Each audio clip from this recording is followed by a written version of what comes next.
Aktris Dian Sastro menjadikan momen Ramadan jadi lebih dekat dengan Allah SWT. Seperti yang diketahui, sosok artis cantik pemeran cinta dalam film Ada Apa Dengan Cinta ini adalah seorang mualaf. Dian telah memutuskan untuk berpindah keyakinan menjadi Islam sejak 2006 lalu, dan mulai saat itulah ia semakin giat memperdalam Islam. Pada momen Ramadan kali ini misalnya, Dian ternyata telah memutuskan untuk bisa hatam Al-Quran.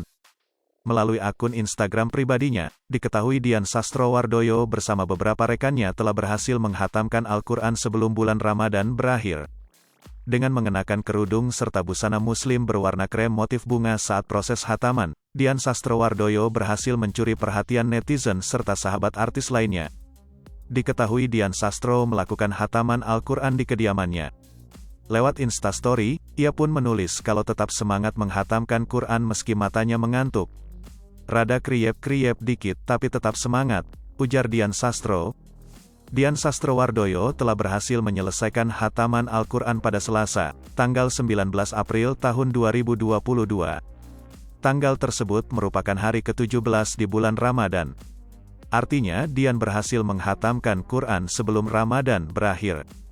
Karena situasi yang belum sepenuhnya membaik dan untuk menghindari hal yang tak diinginkan, Dian Sastro memilih melakukan hatam Quran secara online. Meski begitu, acara tersebut tetap berjalan dengan lancar. Rupanya Dian Sastro tak melakukan tadarusan seorang diri. Ia bersama rekan-rekan dekatnya kompak menghatamkan Al-Quran di bulan suci Ramadan ini. Tak hanya lewat Instastory, momen membahagiakan tersebut juga dibagikan ke feeds Instagram. Memang tak ada keterangan khusus dalam unggahannya, tetapi postingan itu berhasil mendapat pujian dari warganet dan beberapa rekan artis. Hampir seluruhnya memuji Dian sangat cantik dan mengucapkan selamat karena berhasil hatam Al-Quran.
Hai pemirsa Sri Popo TV, jangan lupa komen, like, dan subscribe, serta tonton terus berita-berita terupdate lainnya ya.